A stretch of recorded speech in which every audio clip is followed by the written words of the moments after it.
Love gospel వీక్షకులందరికీ సర్వశుభాలు తెలియజేస్తూ ఉన్నాం. ఇజ్రాయెల్ దేశానికి ఇండియా అంటే ఎందుకంత ఇష్టం, ఇండియా అంటే ఎందుకంత ప్రేమ, ఇజ్రాయెల్ రాజ్యాంగంలో ఇండియా గురించి ఉందా? సో ఇలాంటి మంచి విషయాలన్నీ కూడా ఈ వీడియోలో స్పష్టంగా క్లియర్గా తెలుసుకుందాం.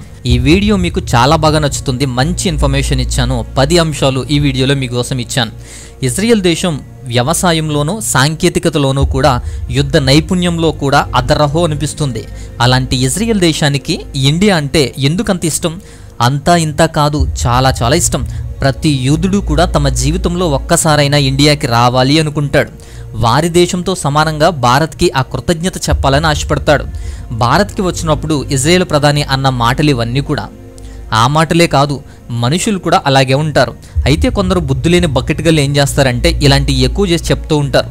ఇజ్రాయెల్ రాజ్యాంగం మొదటి పేజీలో ఇండియాకి కృతజ్ఞతలు చెప్పినట్టు, ఇండియా గురించి రాసినట్టు, మోడీ గురించి రాసినట్లు అసలు ఇజ్రాయెల్ అప్పటికి లిఖిత రాజ్యాంగం ఉన్నదా? ఇప్పటికీ కూడా లిఖిత రాజ్యాంగం ఇజ్రాయెల్లో లేదు. ఇండియా గురించి మోడీ గురించి రాశారని చెప్పి ఫేక్ న్యూస్లు అందిస్తున్నారు. అవన్నీ ఫేక్, జాగ్రత్త. అయితే ఇంకొకటి ఏంటంటే యేసుదంతా కూడా యేసుక్రీస్తు వారిని సిలువ వేశారని చెప్పి, అలా సిలువ వేసినందుకు వాళ్ళు తరిమి వేశారని, అలా తరిమి వేసిన వారు ఇండియాకు వచ్చి దాక్కున్నారని, ఇలా అర్థం పర్థం లేని చెత్త కల్పితాలు చెప్పేటువంటి చెత్త బకెట్లు ఉన్నాయి. ఇలాంటి డస్ట్బిన్లు ఎక్కువ ఉన్నారు, జాగ్రత్త. అవన్నీ అవాస్తవం, నిజం కాదు. నిజంగా చరిత్ర తెలియాలంటే డిస్క్రిప్షన్లో వీడియో లింక్ ఇచ్చాను, చూడండి. నిజాలు, చరిత్ర స్పష్టంగా అర్థమవుతుంది, తెలుస్తుంది.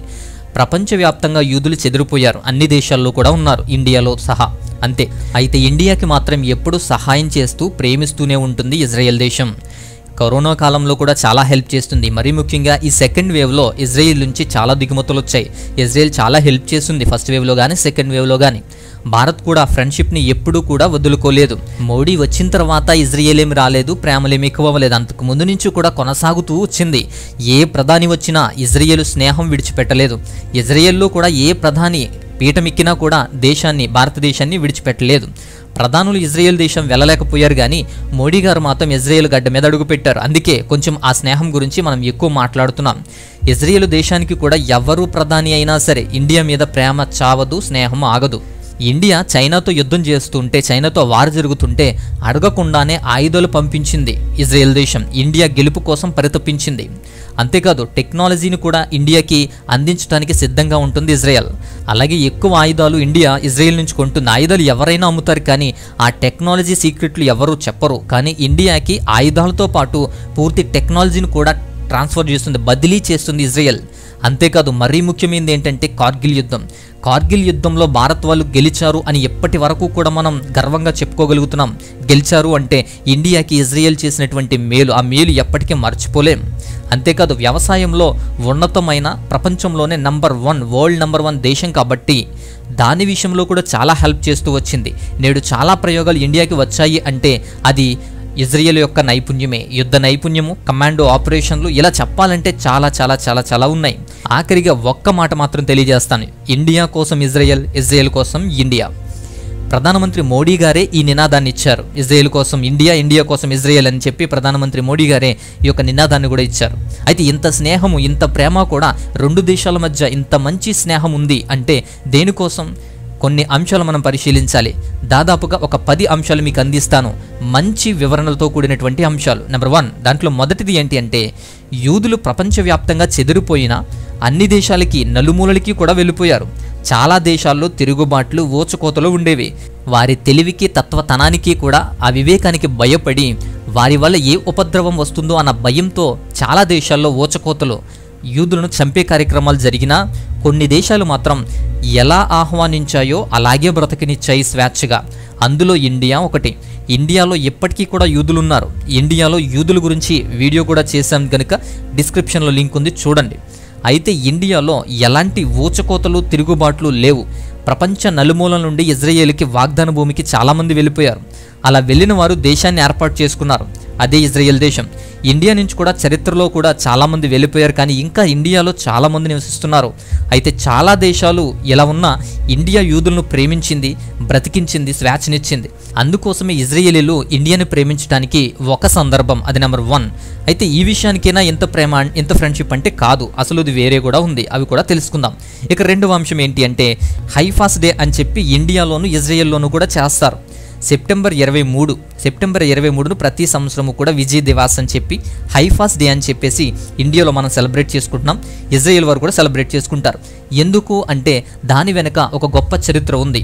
ఆ టైంలో ఇజ్రాయెల్ చుట్టుపక్కల అంటే మిడిల్ ఈస్ట్ ప్రాంతాలన్నింటిని కూడా ఒట్టోమన్ సామ్రాజ్యం అంటారు. ఒట్టోమన్ పాలిస్తున్నటువంటి కాలం అది. యూదులు మళ్ళీ ఒకటిగా కలవాలని, ఒక దేశంగా ఉండాలని ప్రయత్నాలు జరుగుతున్న టైం అది. అట్ ద సేమ్ టైం మొదటి ప్రపంచ యుద్ధం కూడా, ఆ యుద్ధంలో 2 గ్రూపులు, ఒకటి అలైస్ పవర్స్, 2 సెంట్రల్ పవర్స్, మనకంతా తెలిసిందే. Britain, France, Serbia, Russia, Italy ఇలాంటి దేశాలన్నీ కూడా ఒకవైపుగా ఉండి అలైడ్ పవర్స్గా వీళ్ళు యుద్ధం చేశారు.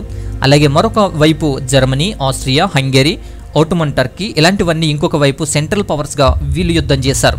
ఇలా 2 టీంలుగా ప్రపంచ యుద్ధాలు జరుగుతున్నాయి. యుద్ధంలో బ్రిటన్ వెనకబడి ఉంది కాబట్టి ఈ బ్రిటన్ తరపున ఇండియా కూడా పోరాడుతుంది. అయితే బలపరుచుకోవడానికి రాజనీతి చూపించింది. ఒట్టోమన్ యుద్ధంలో పోరాడాలని యూదులను కోరింది. అందుకు అక్కడ ఉన్నటువంటి యూదులను అంటే ఇజ్రాయేల్ ప్రజలను సహాయం కోరింది. అలా కలిసి పోరాడితే అరబ్బులు ఆక్యుపై చేసినటువంటి పాలస్తీనాను కొంత భాగాన్ని ఇస్తాను అని చెప్పి ప్రామిస్ చేసింది. 1917 నవంబర్ 2వ తేదీన ఈ ఒప్పందం జరిగింది. దీన్నే బాల్ఫోర్ డిక్లరేషన్ అంటారు. యూదులు కూడా ఒట్టోమన్ సామ్రాజ్యం నుంచి విడుదల కావాలన్నా, స్వాతంత్రాన్ని సంపాదించుకోవాలన్నా, వారు తమ భూములను వారు స్వాధీనం చేసుకోవాలన్నా సరే ఈ యొక్క యుద్ధంలో గెలవాలి. అంతేకాకుండా బ్రిటన్ కూడా ఓడించాలని చూస్తుంది కాబట్టి బ్రిటన్కి సహకారం చేయాలి. అందుకోసం వాళ్ళు ఒప్పుకున్నారు. అది 1918వ సంవత్సరం. భారతదేశం బ్రిటిష్ ఇండియా అండర్లోనే ఉంది. సో ఇకపోతే సంస్థానాలు జోధ్పూర్, మైసూర్, హైదరాబాద్, నిజాం ఈ సంస్థానాల నుంచి సైనికుల్ని పంపించారు. జోధ్పూర్ రాజు, మైసూర్ రాజు, హైదరాబాద్ రాజు, నిజాం రాజు వారి సైనికుల్ని కూడా పంపించారు. ఇక బ్రిటిష్ సేనలు యుద్ధం చేస్తూ హైఫా నగరానికి వస్తారు. ఇక హైఫా నగరం మీద ఇప్పుడు దాడి చేయాలి. ఇప్పుడు ఇది చాలా చాలా famous city, so developed city. ఇప్పుడు ఈ హైఫా నగరాన్ని చూస్తే చాలా అద్భుతంగా ఉంటుంది. ఆ టైంలో ఈ వాడరేవు ద్వారా అంటే ఈ హైఫాలో ఉన్నటువంటి వాడరేవు ద్వారా శత్రు దేశాల నుంచి, జర్మనీ, ఆస్ట్రియా నుంచి ఒట్టోమన్ సామ్రాజ్యానికి ఆయుధాలు సప్లై అవుతూ ఉండేవి. హైఫా నగరం ఒకటి గెలిస్తే చాలా వరకు కూడా సప్లైని ఆపొచ్చు, పైగా ఆయుధాలను కూడా బ్లాక్ చేయొచ్చు. ఇలా ఆయుధాలని సప్లైని ఆపగలిగితే, బ్లాక్ చేయగలిగితే సైనికుల వట్టి చేతులతో యుద్ధం చేయలేక ఓడిపోతారు. కాబట్టి ఈ పోర్ట్ ఇంపార్టెంట్. కాబట్టి పోర్ట్ని గెలిస్తే ఇంకొక లాభం ఏంటంటే బ్రిటిష్ సైన్యానికి ఆయుధాలు సప్లై కూడా చేయొచ్చు. సో ఆల్మోస్ట్ ఒట్టోమన్ సామ్రాజ్యాన్ని గెలవాలి అంటే ఇది కీలక పాత్ర, కాబట్టి దీన్ని గెలవచ్చు అని plan. So Haifa aerial survey చేస్తే దాదాపు 200 మంది సైనికులు కనిపిస్తారు. ఇలా 200 మంది సైనికులు మాత్రమే కనిపించారు కాబట్టి ఈజీనే అనుకున్నారు బ్రిటిష్ సైన్యం. సో అందుకోసం బ్రిటిష్ సైన్యం యుద్ధానికి ముందుకు వెళ్ళింది. ఇక భారత్కు చెందినటువంటి కొంత సైన్యాన్ని కూడా వీరికి తోడుగా, వీరికి సహకారంగా కూడా పంపించింది. సో ఇండియాకి చెందినటువంటి 15th కావలరీ రెజిమెంట్ అశ్వక దళాన్ని పంపించారు. సో జోధ్పూర్, మైసూర్, హైదరాబాద్ లాన్సర్స్ ఉన్నారు దీంట్లో.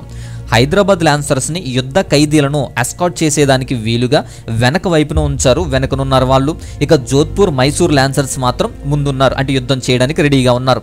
అయితే వీరిని కూడా ప్రక్కన పెట్టి బ్రిటిష్ సైన్యం హైఫా నగరాన్ని గెలుచుకొచ్చేస్తామని చెప్పి వెళ్ళారు.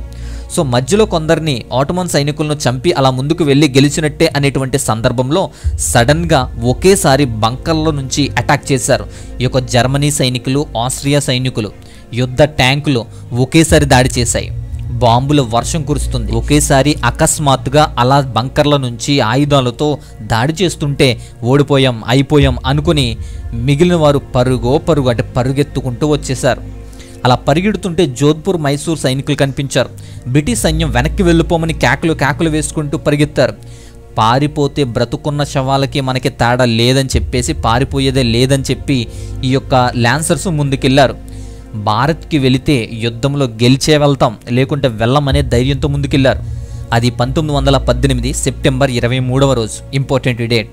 సో మెరుపు వేగంతో చాణక్య వ్యూహాన్ని రచించి హైఫా నగరం మీద దాడి చేయడానికి వెళ్ళారు. హైఫా నగరం కొండ ప్రదేశం కాబట్టి హైట్లో ఉంటుంది, కాబట్టి మధ్యలో రోడ్డు. ఒట్టోమన్ సైనికులు రెడీగా ఉన్నారు. ముందు కాలినడకన వెళ్తే, కొండ ఎక్కితే శత్రువులు ఈజీగా శత్రువులను పట్టుకుంటారు, పైగా అలసిపోతారు కాబట్టి యుద్ధం చేయడం కష్టమని చెప్పి అశ్వక దళంతోనే అంటే గుర్రాలతోనే కొండ ఎక్కుతారు. కష్టమే కానీ గుర్రాలతోనే బలవంతంగా కొండ ఎక్కారు.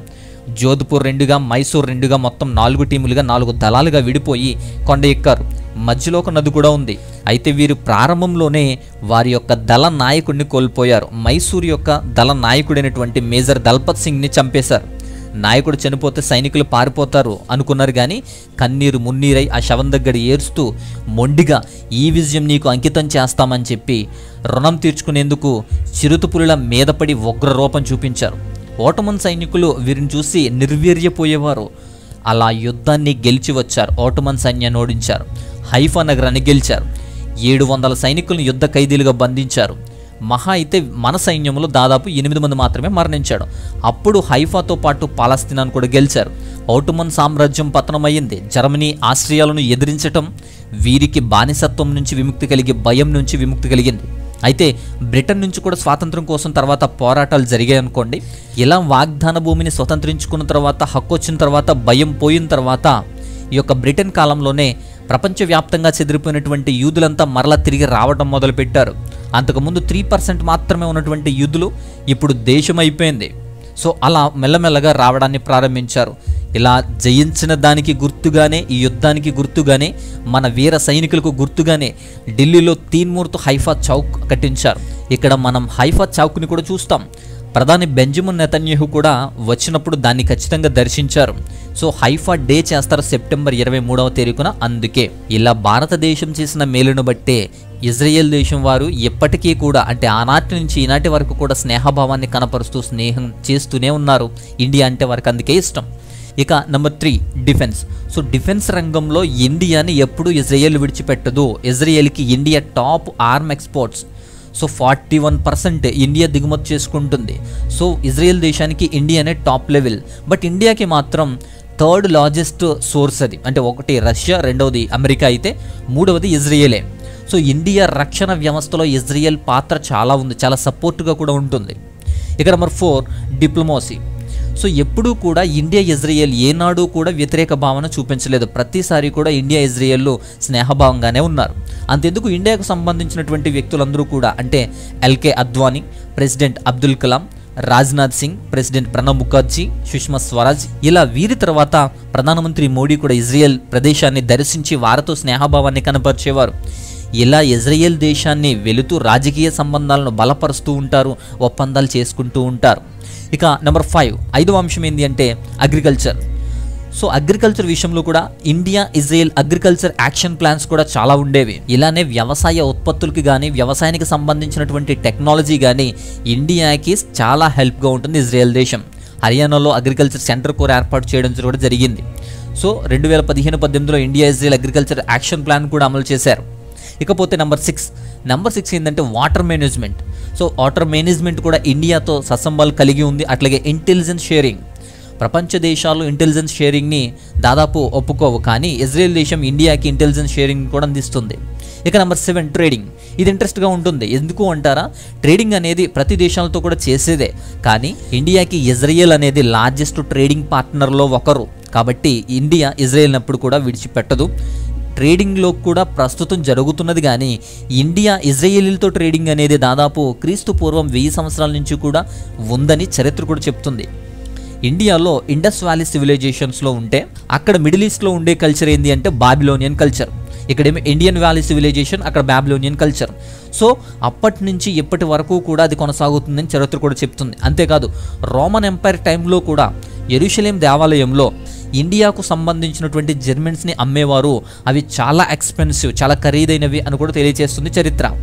ఇక నంబర్ 8 ఏంటంటే 1948 నుంచి 50 మధ్య కాలంలో, అంటే ఇజ్రాయెల్ దేశానికి స్వాతంత్రం కొత్తగా వచ్చింది. 48లో స్వాతంత్రం వచ్చినట్లయితే ఇజ్రాయెల్ అప్పుడే స్వాతంత్రం వచ్చింది కాబట్టి కొన్నేళ్ళు ఎస్టాబ్లిష్మెంట్లో కష్టాలు, అట్లాగే అడ్మినిస్ట్రేషన్ యొక్క కష్టాల్లో కూడా ఇండియా హెల్ప్గా ఉండేది అని మనకు చరిత్రలు చెప్తున్నాయి.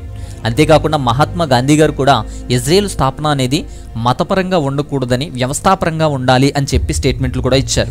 1947లో పార్టీషనింగ్ ఆఫ్ పాలస్తీనా ప్లాన్స్కి వ్యతిరేకంగా ఇండియా ఓటు వేసింది. అంటే పాలస్తీనా ప్లానింగ్స్కి వ్యతిరేకంగా ఇండియా ఓటు వేసింది. అంతేకాకుండా 1949లో ఇజ్రాయెల్లో యుఎన్ అడ్మినిస్ట్రేషన్కు కూడా వ్యతిరేకంగా ఓటు వేసింది. సో ఈ విధంగా ఇజ్రాయెల్కి ఎప్పటికప్పుడు ఓటు వేస్తూ కూడా సహకరిస్తూ కూడా ఉండేది ఇండియా.